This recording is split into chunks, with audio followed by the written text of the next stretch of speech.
Hello दोस्तों, नमस्कार। कैसे हैं आप लोग? मैं विष्णु कुमार स्वागत करता हूं सभी का आज के इस वीडियो क्लासेज में। दोस्तों, आज के इस वीडियो क्लासेज में हम लोग कक्षा 9 के गणित विषय का प्रश्नावली 1.3 से संबंधित आपके प्रश्न 1 और 2 का सॉल्यूशन हम लोग आज के इस वीडियो क्लासेज में करने वाले हैं। जैसा कि दोस्तों आप जान चुके हैं कि हमने प्रश्नावली 1.3 से संबंधित कुल जितने भी उदाहरण प्रश्न हैं उन सबका सॉल्यूशन हमने पहले वाली वीडियो में भली भांति आप लोगों के लिए करा चुका है। अगर दोस्तों आप लोगों ने अभी तक उन वीडियो को नहीं देखा होगा तो प्लीज दोस्तों प्रश्नावली 1.3 से संबंधित कुल जितने भी उदाहरण प्रश्न हैं उन सबका दोस्तों सॉल्यूशन आप लोग देख लीजिए मेरे इस वीडियो के माध्यम से। तो इससे क्या होगा कि आपके प्रश्न है 1.3 में बताया गया कुल जितने भी क्वेश्चंस है दोस्तों उसका सॉल्यूशन करने में आपको कोई भी प्रॉब्लम नहीं होगा या समझने में कोई भी दोस्तों आपकी दिक्कत नहीं होगी। तो आइए बिना देर के स्टार्ट करते हैं अपने आज के इस वीडियो क्लासेज को। तो दोस्तों आपके प्रश्न 1.3 का जो पहला क्वेश्चन है कुछ इस प्रकार से आप लोग समझने का प्रयास कीजिएगा। इसमें दोस्तों आपसे ये पूछा जा रहा है निम्नलिखित भिन्नों को दशमलव रूप में लिखिए। ठीक है दोस्तों, किस रूप में बोला है? दशमलव रूप में। यानी अभी तक जो भी आपके संख्याएं आपके बोर्ड पर देखी जा रही हैं ये सबके सब दोस्तों अपने किस रूप में है? अपने भिन्न अर्थात परिमेय संख्या के रूप में है। और इनको आपको क्या करना है दोस्तों कि दशमलव रूप में चेंज करना है। और चेंज कर आपको ये बताना है कि प्रत्येक का दशमलव प्रसार, मतलब जितने आपके पहले में पूछे जा रहे क्वेश्चन जो भी होंगे, जितना भी पूछा जा रहा है पहला नंबर में क्वेश्चन, उन सबका बताना है कि दशमलव प्रसार किस प्रकार का है। तो दोस्तों देखिए यहाँ पर पूछा है ना कि दशमलव प्रसार किस प्रकार का है। तो दोस्तों अगर आपको दशमलव प्रसार के बारे में पता नहीं रहेगा या दशमलव प्रसार से आप परिचित नहीं रहिएगा तो दोस्तों क्या आप इनका दशमलव प्रसार का स्वरूप बता सकते हैं कि इनके दशमलव प्रसार का स्वरूप जो दोस्तों कैसा है?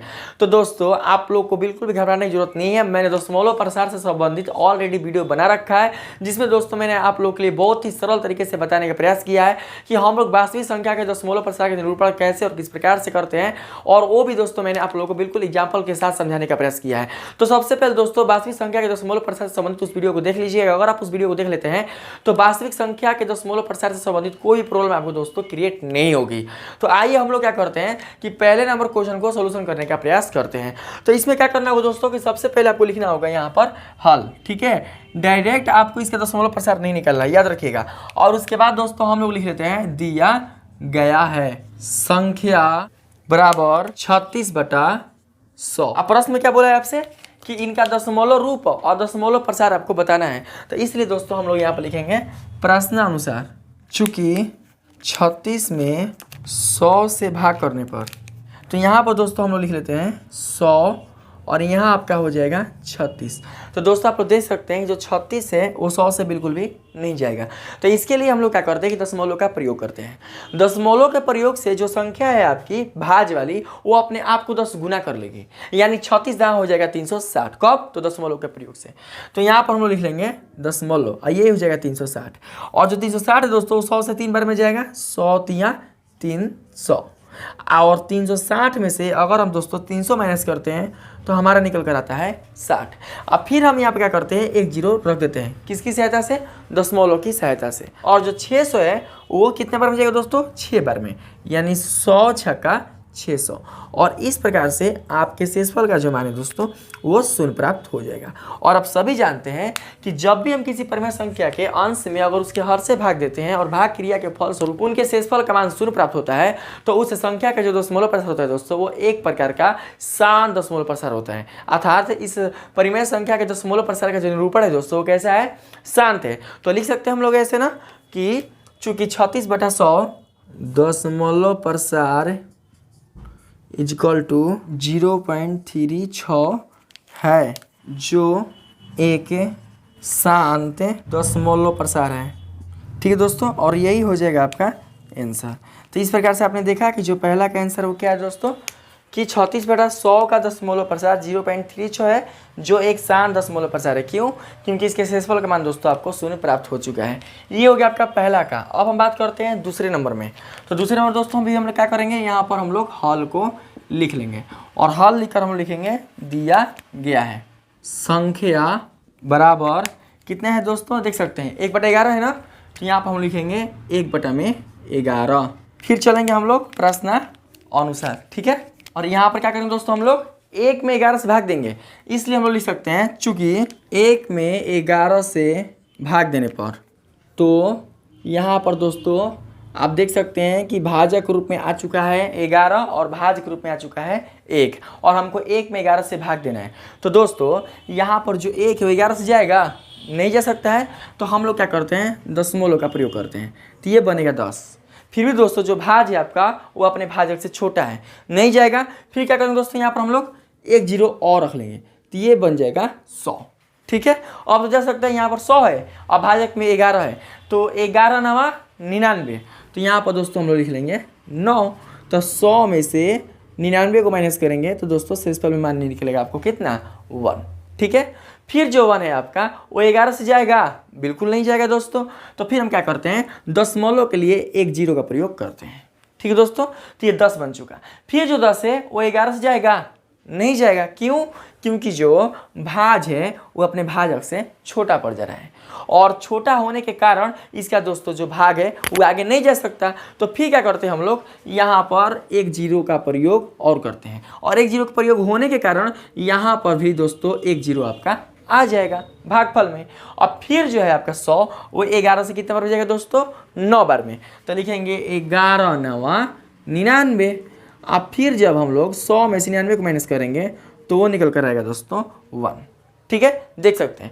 तो दोस्तों फिर यहाँ पर हम लोग क्या करेंगे, दशमलव के लिए 10 बनाएंगे। फिर जो 10 है वो 11 से नहीं जाएगा, तो ना जाने की स्थिति में फिर हम क्या करेंगे, एक जीरो लिखेंगे और भागफल में भी क्या होगा, एक जीरो बढ़ जाएगा। अब फिर 11 नवा कितना हो जाएगा दोस्तों, 99। आज 100 में से अगर आप 99 को माइनस कीजिएगा तो इसका शेषफल निकल कर आएगा 1। तो दोस्तों आप लोग देख सकते हैं कि जब भी हम इसका शेषफल प्राप्त कर रहे हैं तो शेषफल हमेशा और हमेशा 1 ही प्राप्त होता है। अर्थात जो शेषफल है दोस्तों वो अपने आप की पुनरावृत्ति कर रही है, अपने आप को दोहरा रहा है, और अपने आप को दोहराने की स्थिति के कारण आपके भागफल में दोस्तों अंकों का एक पुनरावृत्ति खंड प्राप्त हो रहा है। देख सकते हैं कि यहाँ पर दोस्तों 0 9 है, फिर यहाँ पर 0 9 है, फिर यहाँ पर 0 9 है, यानी जो 0 9 है दोस्तों अपने आप को क्या कर रहे हैं, बार बार रिपीट कर रहे हैं। 0 9 फिर 0 9 फिर 0 9। तो फिर अगर आप एक में अगर 11 से भाग दीजिएगा तो फिर आगे जो आपका भागफल मिलेगा फिर वो दोस्तों 0 9 ही मिलेगा, और शेषफल मिलेगा 1। फिर अगर आप 1 में 11 से भाग दीजिएगा तो फिर शेषफल आपको 1 मिलेगा, भागफल आपको 0 9 मिलेगा। तो इसका मतलब आप लोग कुछ समझ रहे हैं, इसका मतलब ये हुआ दोस्तों कि जब हमने 1 में 11 से भाग दिया तो इसका जो दशमलव प्रसार है दोस्तों वो हमें कैसा प्राप्त हो रहा है, तो वो दोस्तों प्राप्त हो रहा है 0.09 पर रेकरिंग। कहने का मतलब कि जो 0 9 है वो अपने आप को बार बार रिपीट कर रहे हैं, अपने आप को बार बार पुनरावृत्ति कर रहे हैं, और साथ ही साथ यहाँ पर रेकरिंग होने के कारण आप ये बता सकते हैं कि 1/11 का जो दशमलव प्रसार है दोस्तों वो एक प्रकार का अशांत आवर्ती है। अशांत इसलिए क्योंकि इसका शेषफल कभी भी शून्य प्राप्त नहीं हो सकता, और आवर्ती इसलिए बोले क्योंकि इसके भागफल में जो 0 9 वाला जो अंक है वो अपने आप को रिपीट कर रहे हैं। इसीलिए दोस्तों इसका दशमलव प्रसार अशांत आवर्ती होगा, और दशमलव प्रसार जो होगा वो 0.0909 पर रेकरिंग होगा। तो इसको हम लोग ऐसे लिख लेते हैं, आप लोग देखिएगा। ठीक है, देख सकते हैं दोस्तों। अब उसी प्रकार से हम लोग क्या करेंगे, आगे चलेंगे। तो यहाँ पर देख सकते हैं दोस्तों कि 4.1/8 है, तो इसका सोल्यूशन कैसे करेंगे, तो इसको दोस्तों हम लोग p बटा q के रूप में निरूपित करके देखेंगे। तो लिखेंगे हम लोग यहाँ पर हल दिया गया है संख्या बराबर, तो लिखेंगे 4.1/8, या दोस्तों हम लोग ऐसे लिख सकते हैं, देखिए 8 चौके 32, अब 32 है कितना होता है 33, तो 33/8। तो यहाँ पर दोस्तों आ जाएगा 33/8, यानी आपको परिपूर्ण रूप से ये पता चल चुका है कि इसके अंश का माने 33 और हर का माने दोस्तों 8। अब हमको क्या करना है, प्रश्न चलना है। तो यहाँ पर लिखेंगे प्रश्न अनुसार, लिख लेंगे दोस्तों, चूंकि 33 में 8 से भाग देने पर, तो कैसे देंगे भाग, जिस प्रकार से हम लोगों ने पहले भाग किया था वैसे ही दोस्तों हम लोग यहाँ पर भी क्या करेंगे, भाग करेंगे। तो दोस्तों यहाँ पर कटाएंगे हम लोग, क्या करेंगे हम लोग 8 से जब 33 में भाग देंगे तो कितना बार जाएगा, 8 चौके 32, 4 बार में, और 33 में से 32 जाएगा तो निकलेगा दोस्तों 1। अब फिर क्या करते हैं, 1 जो है वो 8 से जाएगा, बिल्कुल नहीं जाएगा। तो यहाँ पर हम लोग क्या करते हैं दोस्तों, 0 का प्रयोग करते हैं, और यहाँ पर आ जाएगा दशमलव। ठीक है, फिर 8 एकम 8, 10 में से 8 जाएगा दोस्तों तो बचेगा 2। फिर जो 2 है वो 8 से नहीं जाएगा, तो फिर दशमलव की सहायता से हम लोग क्या करेंगे, 2 का 10 गुना बनाएंगे 20। आज जो 20 है दोस्तों वो 8 से कितने बार हो जाएगा, 8 दूनी के 16। ठीक है, आज जब हम दोस्तों 20 में से 16 को घटाएंगे तो हमारा मान निकल कर आएगा शेषफल में 4। अब फिर हम 4 को क्या करेंगे दोस्तों, यहाँ पर इसका 10 गुना दशमलव की सहायता से बनाएंगे, तो ये बन जाएगा 40। आज जो 40 है वो 8 से कितने बार में जाएगा, तो 8 5 40। तो देख सकते हैं कि जो 40 है वो कितना हो चुका है दोस्तों, कट कट कर आपका 0 हो चुका है। यानी कि जब आपने 33 में 8 से भाग दिया तो आपको जो शेषफल है दोस्तों वो कैसा प्राप्त हो रहा है, शून्य प्राप्त हो रहा है। तो जैसे ही इसका शेषफल शून्य प्राप्त हो रहा है तो इसका मतलब यही हुआ कि इस परिमेय संख्या का दशमलव प्रसार जो है दोस्तों वो कैसा है, वो दोस्तों शांत है। तो इसको भी क्या कर सकते हैं दोस्तों, हम लोग ऐसे ही लिख सकते हैं, आप लोग देखिएगा है। तो दोस्तों देख सकते हैं मैंने यहाँ पर क्या बताया कि 4.1/8 का दशमलव प्रसार 4.125 है, जो एक शांत दशमलव प्रसार है। क्यों दोस्तों शांत दशमलव प्रसार है, क्योंकि इसका शेषफल शून्य प्राप्त हो रहा है और साथ ही दोस्तों इनके भागफल में पुनरावृत्ति का एक खंड अंकों का प्राप्त नहीं हो रहा है। इसीलिए हम बोल सकते हैं दोस्तों कि 4.1/8 यानी 33/8 का जो दशमलव प्रसार है वो शांत है और जो दशमलव रूप है वो 4.125 है। तो दोस्तों इस प्रकार से आपके जो 3 क्वेश्चन थे वो पहले नंबर में खत्म हो चुके हैं और बाकी के जो क्वेश्चन दोस्तों मैं आप लोगों को जल्दी बताने का प्रयास करता हूं, तब तक आप क्या कीजिए, इसको उतार लीजिए, ठीक है। तो आइए दोस्तों अब हम लोग क्या करते हैं, यहाँ पर प्रश्न नंबर 4, 5 और 6 को सोल्यूशन करने का प्रयास करते हैं।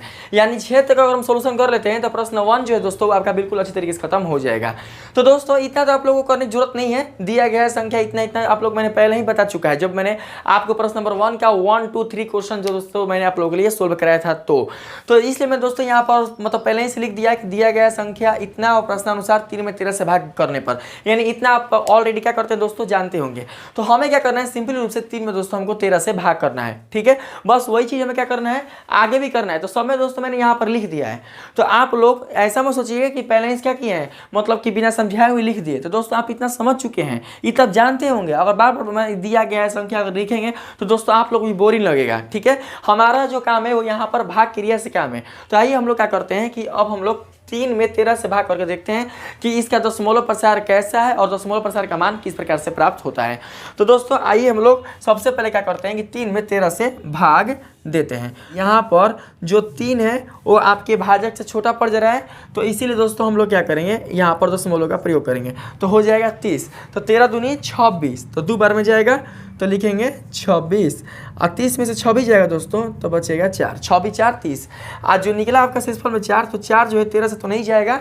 तो यहाँ पर दोस्तों हम लोग फिर क्या करेंगे, 0 बैठा देंगे। तो यहाँ पर बनेगा 40, 40 से 13 कितना बार में जाएगा, वो जाएगा दोस्तों 3 बार में, 13 तिया 39। तो 40 में से जब दोस्तों 39 का माइनस करेंगे तो शेषफल में निकल कर आएगा 1, ठीक है।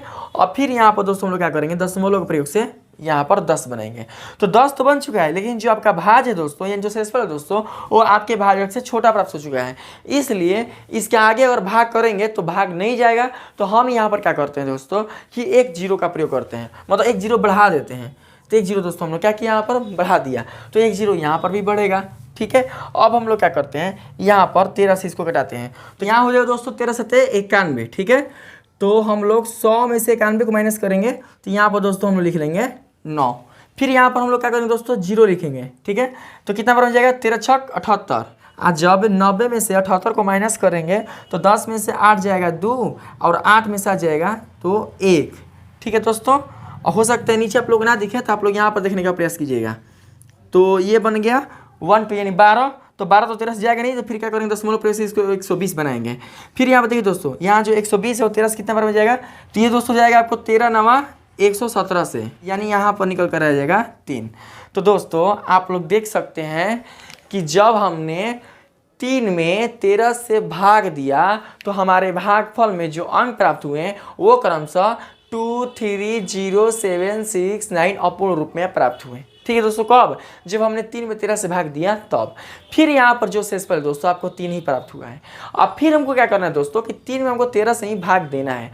तो जब दोस्तों हम लोग 3 में 13 से भाग देंगे तो फिर आपका जो शेषफल मिलेगा वो वही मिलेगा जो आपको पहले प्राप्त हुए थे। कौन को प्राप्त हुए थे, 4 प्राप्त हुआ था, 1 प्राप्त हुआ था, 9 प्राप्त हुआ था, फिर 1 प्राप्त हुआ था, फिर 3 प्राप्त हुआ था, फिर दोस्तों आपके वही प्राप्त होंगे। यानी शेषफलों की अब दोस्तों क्या होगी, पुनरावृत्ति होगी। और पुनरावृत्ति होने के साथ आपके भागफल में इन अंकों का भी एक पुनरावृत्ति खंड प्राप्त होगा।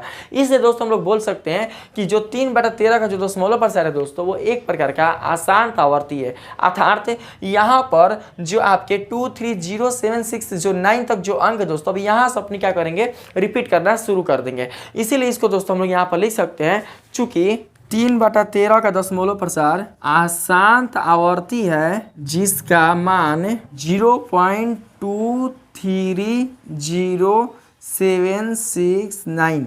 इसके ऊपर दोस्तों रेकरिंग दे देंगे है, और यही हो जाएगा आपका आंसर। देख सकते हैं दोस्तों कि 3/13 का दशमलव प्रसार अशांत आवर्ती है जिसका मान 0.230769 है। यानी यहाँ से क्या होगी, इसके अंकों की पुनरावृत्ति करना शुरू हो जाएगी। ठीक है, अब हम लोग दोस्तों क्या करते हैं, यहाँ पर 2/11 में चलते हैं। आप लोग देखने का प्रयास कीजिएगा। तो जब हम लोग 2 में 11 से भाग देंगे तो भाग जाएगा, नहीं जाएगा। क्यों? क्योंकि जो आपका भाज्य आपके भाजक से छोटा पड़ जा रहा है। तो इसलिए दोस्तों हम लोग क्या करेंगे, यहाँ पर दशमलव का प्रयोग करेंगे। तो ये बन जाएगा यहाँ पर 20, यहाँ पर 11 जो है दोस्तों एक बार में जाएगा, तो यहाँ पर हम लिख लेंगे 11। अब 20 में से 11 जाएगा तो बचेगा दोस्तों 9। अब फिर यहाँ पर हम लोग क्या करेंगे, 0 बैठा देंगे। ठीक है दोस्तों, तो फिर यहाँ पर जो 90 है वो कितना बार में जाएगा, 8 बार में। 11 8 88।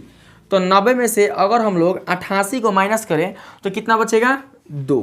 ठीक, फिर देखिए दोस्तों यहाँ पर आप लोग ध्यान से, यहाँ पर हमने क्या किया था, 2 में 11 से भाग दिया था ना। और यहाँ पर भी क्या है दोस्तों कि हमको 2 में 11 से भाग देना है। जब हमने 2 में 11 से भाग दिया तो हमारा भागफल में कौन कौन अंक मिले, 0.18, मतलब 18 मिल रहे हैं दशमलव के बाद। कब? जब हमने 2 में 11 से भाग दिया तब। अब फिर आपका शेषफल जो है दोस्तों वो 2 ही प्राप्त हो रहा है, तो नया भाज्य बनेगा आपका 2। अब फिर जब हम 2 में दोस्तों 11 से भाग देंगे तो फिर दोस्तों हमारा जो भागफल में जो अंकों का जो मान है वो 18 प्राप्त होगा। तो इस स्थिति में आप देख सकते हैं कि आपके शेषफल क्या कर रहे हैं, पुनरावृत्ति कर रहे हैं। यानी कि 2 अब आप आते जाएंगे, यहाँ पर आते जाएंगे। तो इस स्थिति में 18 का जो मान होगा दोस्तों वो अपने आप को रिपीट करेगा, अपने आप की पुनरावृत्ति करेगा। और इसलिए बोल सकते हैं कि 2/11 का जो दशमलव प्रसार है वो 0.18 पर रेकरिंग है, जो कि अशांत आवर्ती है। तो इसको दोस्तों हम लोग कुछ इस प्रकार से लिख सकते हैं, आप लोग देखना प्रयास कीजिएगा। चूंकि 2/11 का दशमलव प्रसार अशांत आवर्ती है जिसका मान 0.18 पर रेकरिंग है, और यही दोस्तों हो जाएगा आपका आंसर। ठीक है, देख सकते हैं 2/11 का दशमलव प्रसार अशांत आवर्ती है जिसका मान 0.18 है। किसका मान? तो दशमलव प्रसार का मान। ठीक है, अब दोस्तों हम लोग बात करते हैं 6 नंबर प्रश्न पर। तो दोस्तों आप देख सकते हैं जो 329 है वो भाज आपका जो है वो अपने भाजक से छोटा पड़ जा रहा है। तो यहाँ पर जो भाग बिल्कुल नहीं लगेगा, तो यहाँ पर हम लोग क्या करते हैं, दशमलव के प्रयोग से एक 0 बैठा देते हैं। तो ये कितना हो गया, 3290। यहाँ पर है 400, तो कितना बार हो जाएगा दोस्तों, ये 4 8 32, यानी 3200। तो ये 3290। हम कितना लिए हैं, 3200, यानी कि भाज्य से छोटा है। इसमें क्या करते हैं हम लोग दोस्तों, माइनस करते हैं। तो 0 में 0 जाएगा तो 0 ही बचेगा, 9 का 9, 2 में 2 जाएगा तो 0 जी, मतलब आपका जो शेषफल मिलेगा दोस्तों कितना बचेगा, 90। ठीक है, अब जो 90 है दोस्तों वो आपके 400 से जाएगा, नहीं जाएगा। तो यहाँ पर क्या करते हैं, फिर हम लोग दशमलव की सहायता से एक 0 का बैठा देते हैं। तो यहाँ पर हो गया 900, तो 900 जो है वो 400 से जाएगा, तो 2 बार में जाएगा, 4 दूनी 800। तो यहाँ पर लिखते हैं 4 दूनी 800। तो जब दोस्तों हम लोग 900 में से 800 का माइनस करते हैं तो केवल आपके पास निकल कर आता है 100। कितना आएगा, 100। अब फिर जो 100 है दोस्तों वो 400 से नहीं जाएगा। क्यों? क्योंकि यहाँ पर जो आपके शेषफल में जो नया भाज है वो अपने भाजक से छोटा पड़ जा रहा है। तो यहाँ पर क्या करेंगे हम लोग, फिर एक शून्य का प्रयोग करेंगे। ठीक है दोस्तों, 1000। तो फिर जो 400 है कितने बार हो जाएगा, 4 तिहाई 1200 हो जाएगा, 4 दूनी 8। तो 2 बार में क्या करेंगे हम लोग, लेकर जाएंगे, क्योंकि 1200 ज़्यादा हो जा रहा है। तो यहाँ पर हो जाएगा दोस्तों 800। और जब हम लोग 1000 में से 800 का माइनस करते हैं तो निकल कर आता है 200, क्योंकि 800 200 कितना होता है, 1000। तो यहाँ पर दोस्तों हो जाएगा 200। अब फिर जो 200 है वो 400 से नहीं जाएगा, तो ना जाने की स्थिति में हम लोग क्या करेंगे, यहाँ पर 0 का प्रयोग करेंगे। तो यहाँ पर दोस्तों कितना हो जाएगा, 2000। आज जो 2000 है वो 4 से कितनी बार में जा सकता है, 4 5 20, यानी कि 5 बार में क्या होगा, 2000 आपका पूरी घट कर शून्य हो जाएगा। और इस स्थिति में आप देख सकते हैं कि जब हमने 329 में 400 से भाग दिया तो भाग क्रिया के फलस्वरूप इनका जो शेषफल है वो आपको 0 मिल गया। तो इसको भी दोस्तों क्या कर सकते हैं हम लोग, ऐसे ही लिख सकते हैं। तो इस प्रकार से आपके पहले लेवल में कुल जितने भी क्वेश्चन दोस्तों दिए गए थे आपके बुक में पूरे के पूरे दोस्तों आपके कवर हो चुके हैं। अब हम लोग क्या करते हैं कि प्रश्न नंबर 2 को समझने का प्रयास करते हैं। तो दोस्तों अब तक आपका, तो आइए दोस्तों हम लोग क्या करते हैं, प्रश्न नंबर 2 को समझने का प्रयास करते हैं। तो यहाँ पर दोस्तों मैं प्रश्न नंबर 2 को लिख दिया है और आप लोग समझिएगा कि इसमें आपसे कहा क्या जा रहा है। दोस्तों प्रश्न नंबर 2 में आपसे पूछा जा रहा है, आप जानते हैं कि 1/7 इक्वल टू 0.142857 पर रेकरिंग है। ठीक है, मतलब ये हुआ कि आपको पता है कि 1/7 का जो दशमलव प्रसार होता है वो होता है दोस्तों 0.142857 पर रेकरिंग। ठीक है, तो वास्तव में लंबा भाग दिए बिना, मतलब बिना भाग दिए हुए, जिसे अपने लंबा भाग जो देते थे ना आप लोग, तो बिना भाग दिए हुए क्या आप यह कह सकते हैं कि 2/7, 3/7, 4/7, 5/7, 6/7 के दशमलव प्रसार क्या है?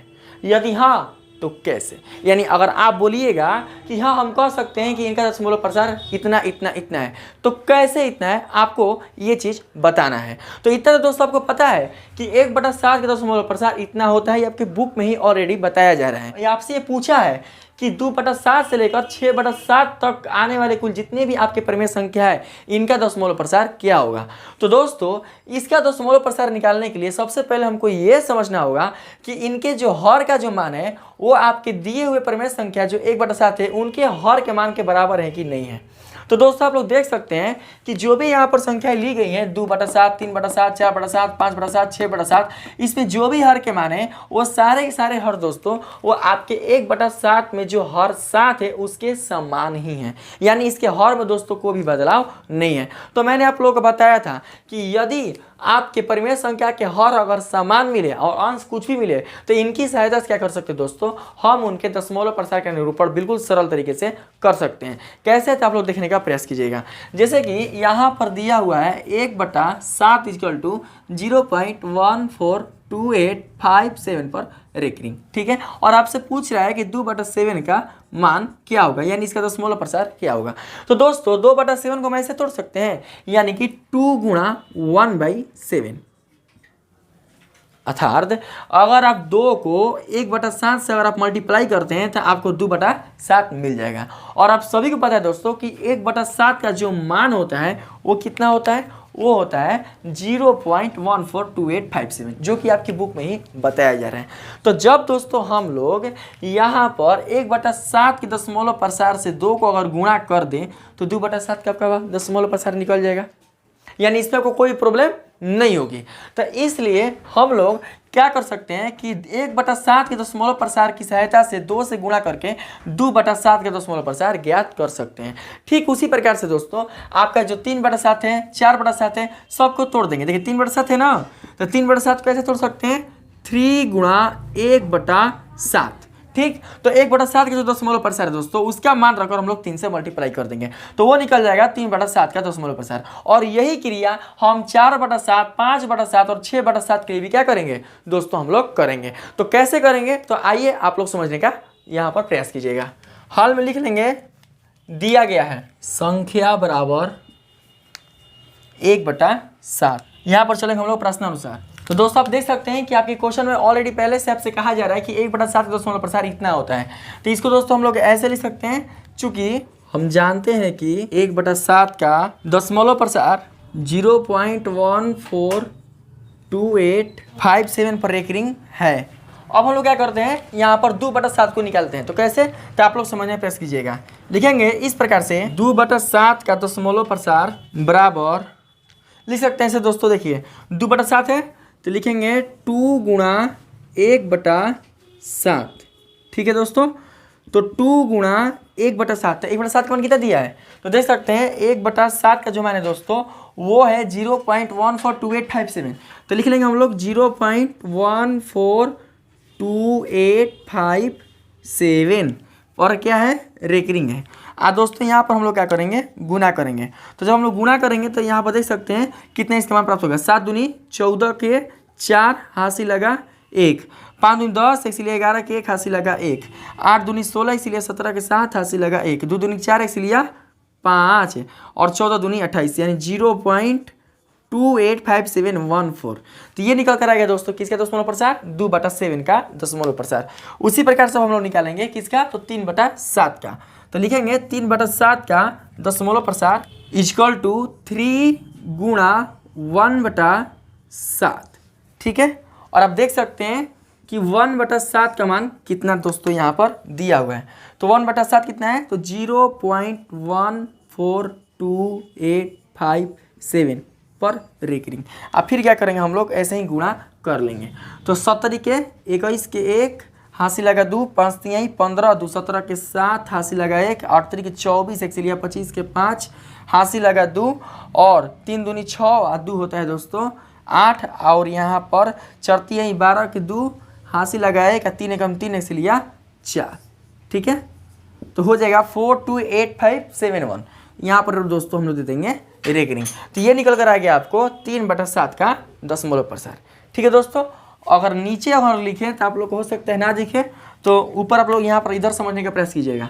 फिर लिखेंगे यहाँ पर कितना है दोस्तों 4/7 ना, तो लिखेंगे 4/7 का दशमलव प्रसार इजकल टू, तोड़ देंगे इसको 4/7 क्या करेंगे दोस्तों, तोड़ेंगे। तो कैसे तोड़ेंगे, 4 गुणा 1/7 और 4 गुणा 1/7 का आपको मान पता ही है, तो उस मान को हम लोग क्या करते हैं यहाँ पर लिख लेते हैं। ठीक है, अब फिर क्या करते हैं दोस्तों, हम लोग मल्टीप्लाई करते हैं जिस प्रकार से आपने इतना इधर किया था। तो जब दोस्तों 7 को 4 से गुणा करेंगे तो 7 चौके 28 के 8 हासिल लगा 2, 4 5 20, 2 22 के 2 हासिल लगा 2 और 4 8 32, अब 32 2 34 के 4 हासिल लगा 3 और 4 दूनी 8 है, 8 2 10, 1 से 11 के 1 हासिल लगा 1, 4 चौके 16, इसलिए 17 के 7 हासिल लगा 1, 4 एकम 4 इसलिए 5।